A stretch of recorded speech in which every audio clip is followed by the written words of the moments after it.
So I was in the Army from August 1967 until April 1970. I was drafted, and then I joined in order to work on boats. Actually wanted to be a diesel mechanic, and somehow that didn't work out. But anyway, I went to Vietnam in July 1968, and I got out of there in April of 1970. So please enjoy the video here. It's getting to that, I'm getting to that age where I don't always remember everything I'd like to remember, so this is time that I record this before it's forgotten. So thanks for watching. God bless. So those of you who were there will know there was always seemed to be a helicopter overhead, so you'll see some helicopters during this. About this time I was stationed at Camp Davies. I'd been radio operator and operations sergeant after my picket boat had sunk when I was on R&R in Hawaii. Going home on leave, and I was back and been operating a Q-boat. But at this point I was, I think, operating my J-boat, and I had gone and bought this movie camera, which you'll see a picture of pretty soon. Another friend of mine bought a movie camera too. So this was a barracks at Camp Davies. We spent 24 hours on a boat and 24 hours on the beach.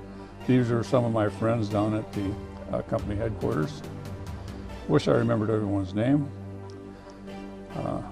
I didn't do this, but at one time I got a tour bus, a military tour bus, and rode it around Saigon just in order to get some pictures with the camera. If you see pictures of Saigon today, or they have another name for it, can't remember exactly what that is, but it'll always be Saigon to me. The town is a lot bigger. It's huge buildings. Certainly looks different. So this is the entrance to Camp Davies. Camp Davies was on the east side of Saigon, right on the Saigon River.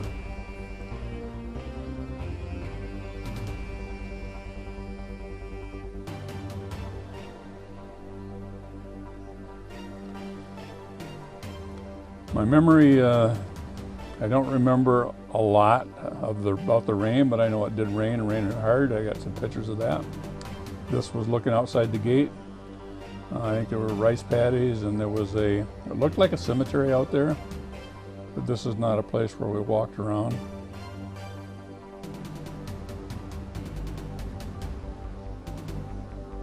You'll see the first picture of me as a, see, at the time I was 21 years old, I think. And a picture of a friend that I think was on my boat with me at the time. He had a camera just like mine, so we took the picture so you could see the camera. So this looks like the cemetery there.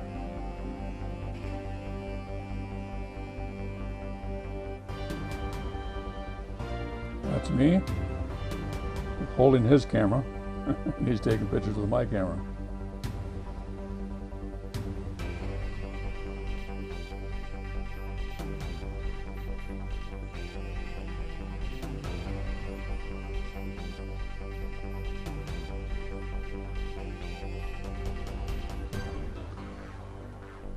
We called that BK Pier because the barges were marked as BK, so barge K, whatever that meant. This is a floating pier. The river was titled there. This is Saigon River. That's looking towards downtown Saigon. And there were, this is a friend of mine from West Virginia. Here is the Y tanker Y67. On my first tour, I was over there on Y66 for my first 5 months. So as I was saying, the landing craft would bring shuttle service, I think, from Catly, where the stevedores were there unloading the ships. And I don't know at this time if they still lived there, because my unit had been there and now it was in Camp Davies. This is my J-boat. This was my third boat. Yeah, this was my third boat. I started out on a Y tanker, then had a J-boat, which is a wooden hull J-boat, and then a Q-boat, and then this J-boat, and finally ended up with a tugboat. That was, I think, the Majestic Hotel there in that picture. And here I am taking a ride in my J-boat. We had Vietnamese crew, and we operated the boats, but the Vietnamese crew was there to operate the boats too. And they're the ones that saw how to run them. These guys on the Mike boats, they didn't have Vietnamese crews, so they ran them themselves. I generally always ran my boats myself too. Well, the guy in no t-shirt on there, Mr. High, was Catholic, and he was the Vietnamese skipper on my boat. And here's the Q boat, which is a pickup boat, 65-foot pickup boat with twin GMC engines. And this was my boat when I came back from my second tour. And I was on that for several months. And then this is my J boat.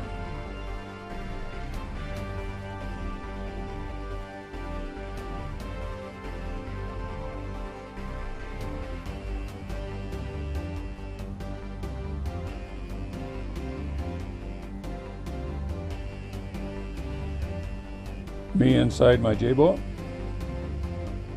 This is my friend Jerry Rogowski. He was my engineer on the Q boat, and later when I went to tugboats, he followed me up to Cogido. Just monkeying around, just a bunch of kids. A friend of mine had an apartment in one of the buildings in Saigon, and I was invited up on the roof to take pictures of what Saigon looked like from there. And you'll see there was a big Catholic church there. So, I mean, I'm not sure what the religion was there, but it wasn't Christianity, it was something else. Except for there were Catholics too.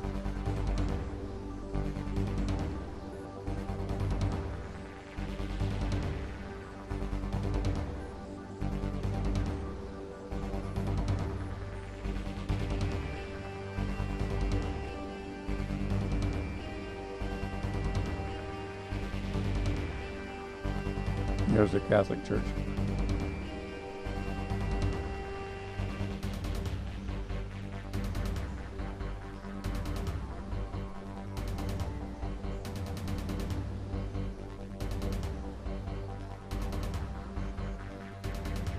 So landing craft mechanical, we call it a Mike 8.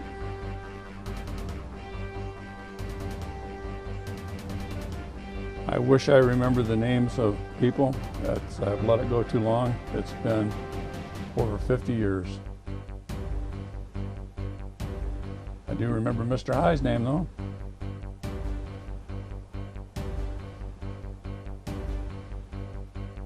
I think we're in a Jeep here. Oh, nope, I'm in the bus. That must have been on the tour bus. I edited these the film many years ago, so I don't know what was on a timeline. I really can't give it to you anymore. So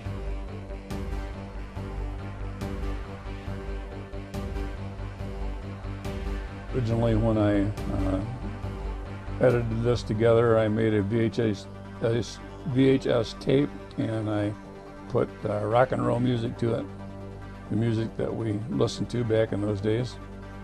Here's my J-boat going up the Saigon River towards what we called Newport, which was had a Navy LSTs came in there and brought, I don't know what they brought, but I know I've got pictures of them unloading stuff there. This was across the river. These were their homes. Okay, we're going to Long Binh, Cogido, up Highway 1, and this is Highway 1 bridge. If you see my slideshow, you'll see we used to go under that with the Y tanker to take fuel up to Tan Son Nhut. So this is at Cogido, and this is, we called this the pop shop. Mama San had just a little tiny building there, and she'd sell pop to us. We brought ice down. We lived on the base 24 hours, and we were on our boats for 24 hours at this time. Later we moved aboard our converted artillery barge. So there's the Highway 1 bridge. I got an interesting article in the Stars and Stripes where I didn't realize that when we were going underneath the bridge with all the munitions, they stopped traffic on the bridge. And anyway, he wrote a nice article on how he got caught in the traffic and had to wait there while tugboats went underneath the bridge. These were Vietnamese guards, and they shot at stuff floating in the water because you never knew when it was going to be some sort of explosive or person carrying an explosive to put on the side of a boat or a barge or something to try to sink it, or blow the bridge up for that matter. So the idea of Cogido, we had the 45-foot tugs and we could fit underneath that bridge. The 65-foot tugs got the barge loads of munitions from Catlai, where we had 3 ocean-going ships would come in there, and there were buoys out in the river, and they tied off to those buoys, and the stevedores offloaded onto those barges. And every day they would bring a tow up to Catlai, and they probably took some other places too. Oop, there's Cousin Dick came to visit me from the first cab. But anyway, they'd bring the tow up, and the 45-foot tugboats then would untie them from the barges on the downriver side and bring them to the upriver side, where 24/7 we would haul those barges into the pier to offload them. This is an article that was in the local newspaper with my cousin Dick and I.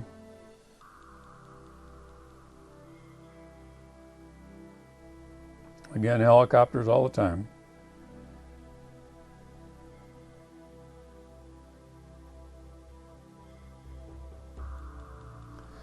Dick was down for a dental's appointment or something. This is the second time he visited me. He visited me once when I was on the Q-boat.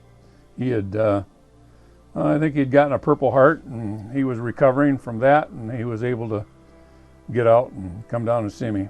Stayed for a few days. We went to the Saigon Zoo and got some pictures in the slideshow of him and I walking in downtown Saigon. So Dick's going back. Dick got out of the service. He joined the National Guards, and he was, I don't know, in his 50s in Afghanistan, training Afghans over there. Came home, had a heart attack, and rest in peace, Dick.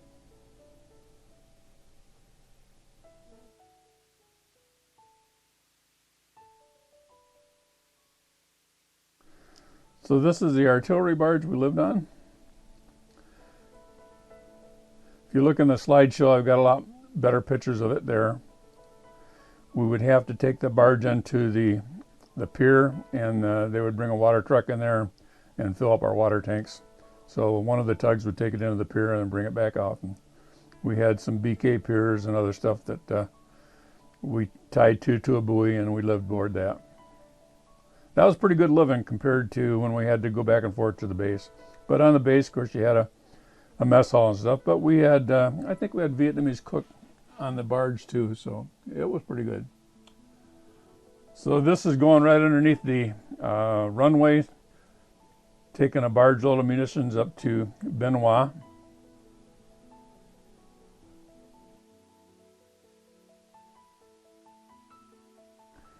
This is coming back downriver. So on the other side of that bridge is Cogido, which is like a big harbor. At this point, the river was still tidal, but it only flowed, pretty much flowed one way, just flowed downstream. But down in the Cogido area, the water would flow both ways, which was interesting.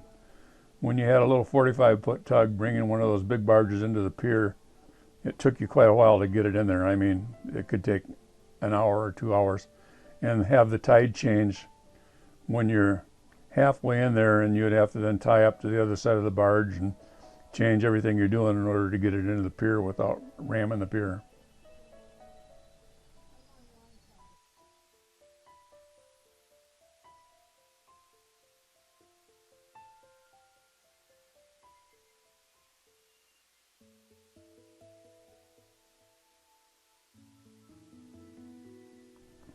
So I think we're having a little party here. Up over top of this area here, we had some billets, all built out of wood, built there on the river. Us guys and some other people from down somewhere built it. Sergeant Long just walked away. A couple sergeants here. I think one is Mioto. I didn't remember the names for sure. So there were, I think, 4 of us sergeants there. So these 2 guys didn't operate boats. Sergeant Long was an E6. The other fellow might have been too. But they basically took care of the base there and made sure that everyone else stayed in line. We had a generator, 2 generators, and they ran all the time. A little outhouse that hung over the water. That's what we used for bathroom. And we had refrigeration, and I think they had air conditioning in one part, but not the part where we slept.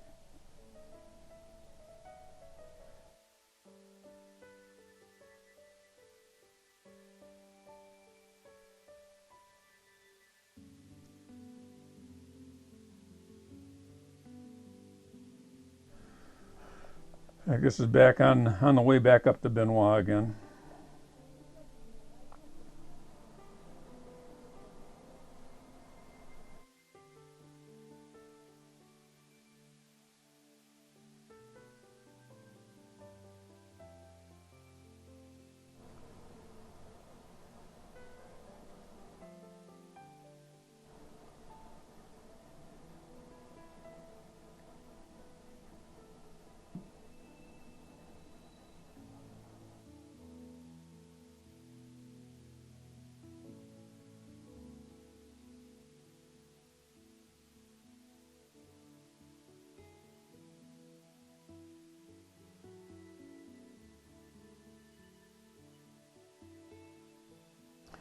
I'm guessing it would have been an interesting place to visit if there hadn't been a war going on and people weren't trying to kill us. Every time I came through here, they were dredging the river.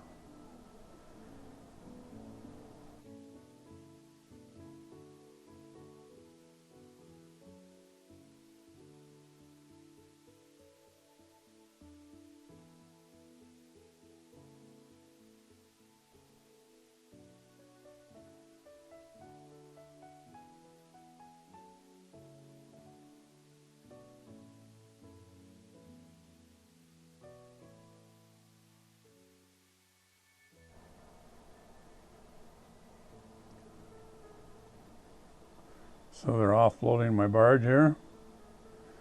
So I would bring one of the tugs. We had several, I can't remember, 4 or 5 tugs. And every day for a week, one of the tugs would have the duty of Benoit. So for that week, the tug would take the tow up and take care of it there at Benoit to offload it and so on. And then in the morning, they would bring back an empty barge and grab another full barge and take it up.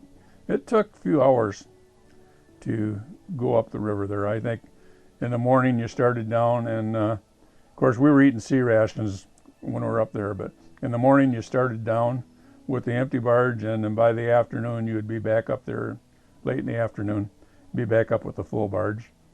And of course you couldn't leave in the morning until you'd put a full barge up on the pier for them to start offloading. And it took them a while to offload it, so you might have, I can't remember, just 1 or 2 barges. Mama-san with her kids there at the pop shop. Somebody had, the night before, had taken my tugboat and got close to the pier and wrapped a cable around the prop. And because the rivers are tidal there, we tied it to the tree there at the pop shop, and when the tide went out, we were able to get down and pull the cable off my prop without doing any damage to it. Here's some guys from my company. I don't know that I ever knew what their names were. Just had come up to probably inspect us or whatever. And this is a little dock where we would pull our boats in, and we kept a Jeep there. And so there were some cows there.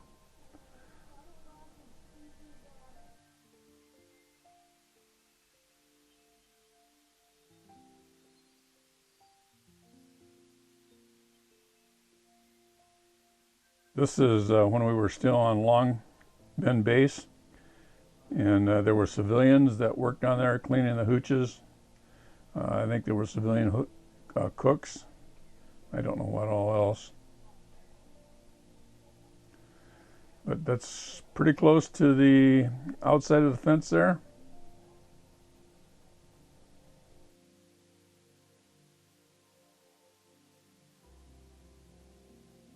Every morning we'd take a truckload of guys down, and they would get on the tugs, and the guys that had spent the last 24 hours on there would jump in the truck and go back to base. So it was so much nicer when we got our barge down there that we lived on.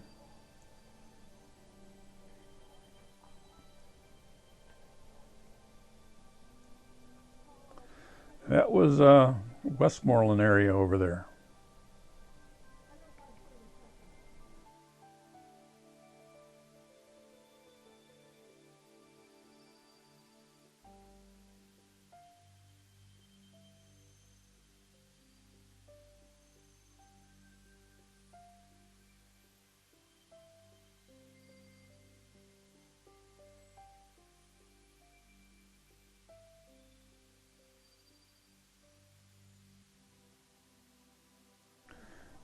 We were just a bunch of kids.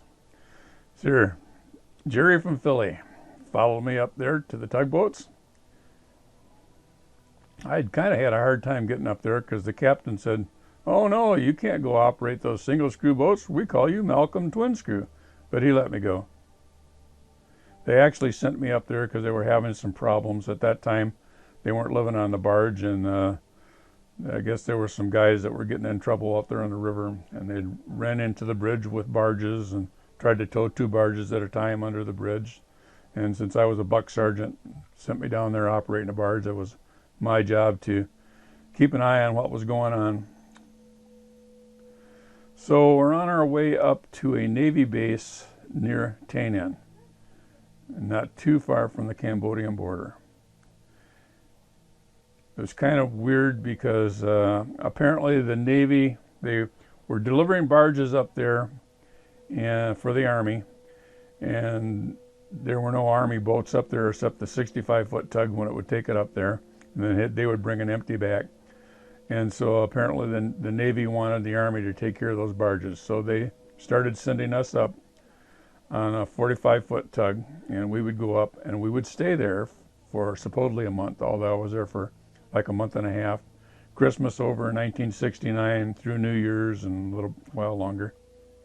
And our job was to take care of those barges, and later the Navy would go out and bring in some artillery barges, Army artillery barges, which you'll see here.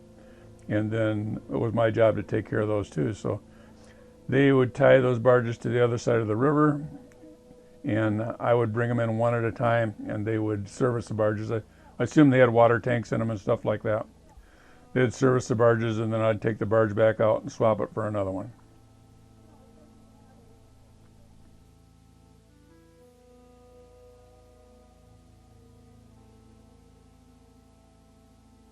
I used to know the names of these villages and so on the way up to Tay Ninh, but I don't remember what they are now. Some of these areas I had gone through when I was working in the Mekong Delta on the Y tanker. I know pretty soon you're going to see a military base that has a balloon that's holding their antenna up. I think this is it here. Yep, there it is up there. I don't remember the name of that, but I remember seeing that when I was on the tanker. And the tanker, we would go to Dong Tam, Mito, and there was LST out in the Delta there that we would go and service that, take jet fuel, gasoline, and diesel fuel for it. And here's a barge, it looks like, with a tank on it. There's a loach flying around it. So I don't know exactly what was going on here. So this was a free fire zone, and so we didn't get a chance to shoot very much, so we got our guns out. We had an M60, M16s, M14s, M79 grenade launcher. So we got out here and did a little shooting.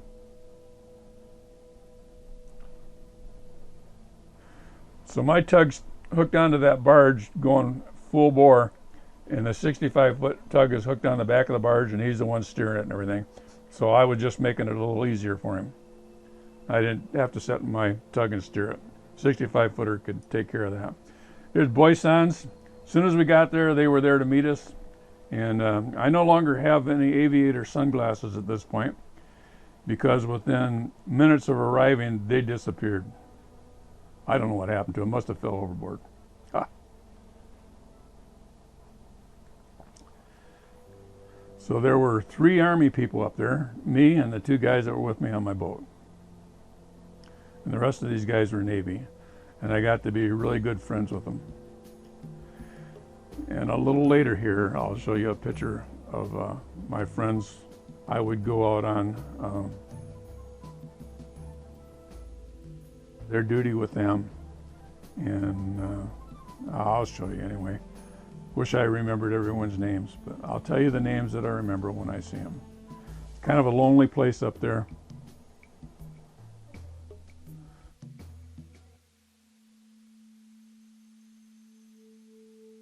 This is on one of the Navy boats, and they called that mountain the Black Virgin back behind us there.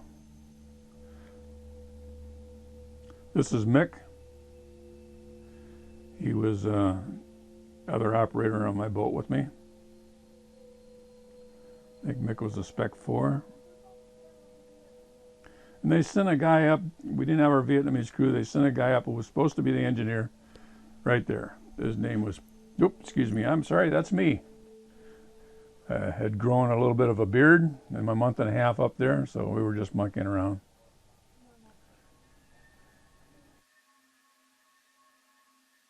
Anyway, they sent the guy was supposed to be an engineer up there, but really, I don't know why he was supposed to be an engineer. He didn't really know anything about the engines, and I had some problems with my boat up there, and I remember my batteries went dead and couldn't start my boat, and so I had the Navy guys give me a tow. And believe it or not, you can start a 45-foot tugboat by towing it. The prop is so big that how we did it is I would go down below and disengage the transmission, and the prop would start spinning real good. I would decompress the engine. That's Pete there.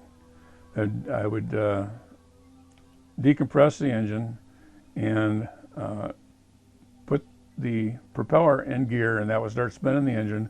Then I'd pull the compression lever back and she'd start right up.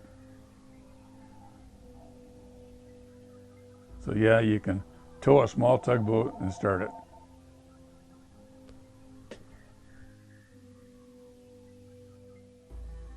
Here you see us doing what we spent a lot of time doing, that's writing letters home, sitting on the back of the tug. We didn't have a lot to do up on this base, so that's why I would go out with the Navy sometimes when they went out on their runs.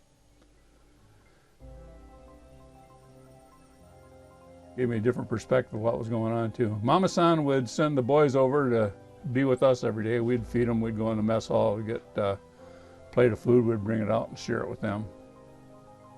They were a lot of fun to have around. So here the Navy guys are taking a load of Vietnamese folks somewhere. I don't know why, but that's what they were doing. Now, they lived on their boats too.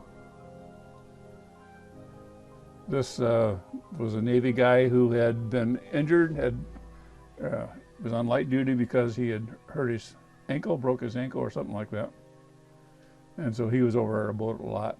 Enjoyed his company. There again is that mountain. They said we had the top and the bottom, and Charlie had the middle. Don't know if that's true or not. Here we are going to pick up some artillery barges. I was setting at one 20mm gun.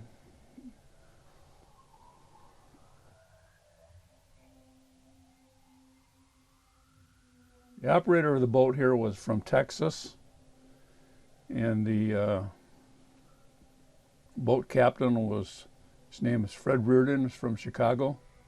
I don't remember the coxswain there on the left. His name. After I went back to Cogido, their boat had been tied along the pier at another camp, and they were spending the night there. Sapper came up, put a charge on the side of the boat, and blew it up, and the young man from Texas there lost his life. I think some of the others were injured. I don't know exactly the rest of that story, though. But they were my buddies, so it was a very sad thing for me.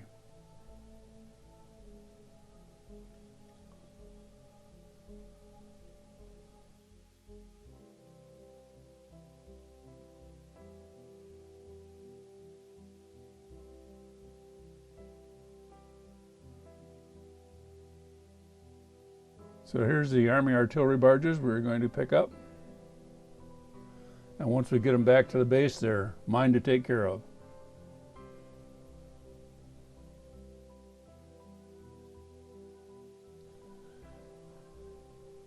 I'm not exactly sure, but I think the helicopters were picking up the infantrymen that had been out here probably protecting these barges. I see people loading in there. So you guys that were out in the bush, God bless you. I'm sure you are very familiar with that exercise.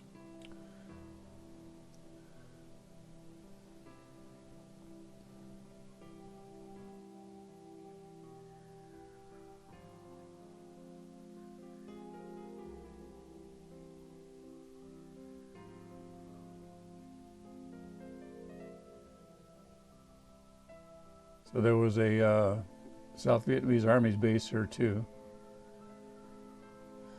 So here's Mick. He was from California, but he's out getting some ammo from the Navy. Wheeling and dealing, I guess. Probably concussion grenades and maybe some M60 ammo, since we fired a lot of ours on the way up there. Here's a Navy PBR that had been out on patrol and had taken a rocket. You can see the lighter spot there down at the very bottom of the bow. And I'll do a close-up here. I don't believe that anybody was hurt badly. But. So there's Pete from Pittsburgh throwing water on Mick.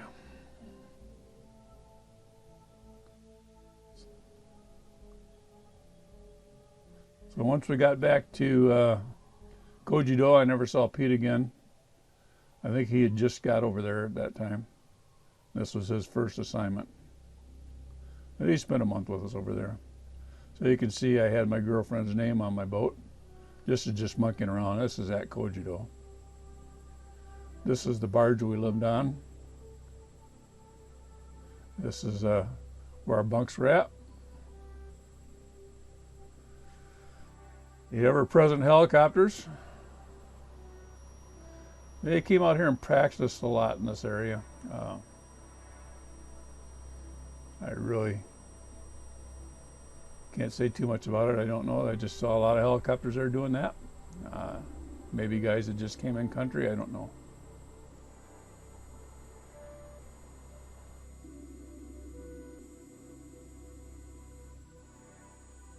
The Army had tried to get me to take helicopter training, which I was willing to do, but things didn't work out. Went from first my eyes didn't pass the test, and then later when I had a problem with the security clearance, and when that cleared, at that time I was in an MP company as a mechanic, and life was good, had my GTO with me and so on, in Fort Eustis, Virginia, and I procrastinated. And next thing you know, it was too late. I was on my way to Vietnam, and then over in Vietnam I took some more physicals and was going to go back to Texas and take training. And then they decided, well, maybe you should spend the full year here before you do that. And then when you get back, oops, by the way, you won't be able to go on leave. You're going to have to start right into training on helicopters. And so I decided instead of doing that, I would just go home and become a civilian again. So that's the reason I stayed in Vietnam longer than normal, so that I could have less than 5 months to go when I got home and get out of the service and go back to work at Pontiac Motors. So here I am on the way home, and checked out of the Army, I think Oakland, California, and this is, I believe it's Milwaukee. There was a snowstorm, so I couldn't go to to Detroit. This is my girlfriend. Shortly after I got home, she picked me up at the airport. She lived in Royal Oak, Michigan. Home at last. And here, a short time later, here's the two of us. Thanks for watching.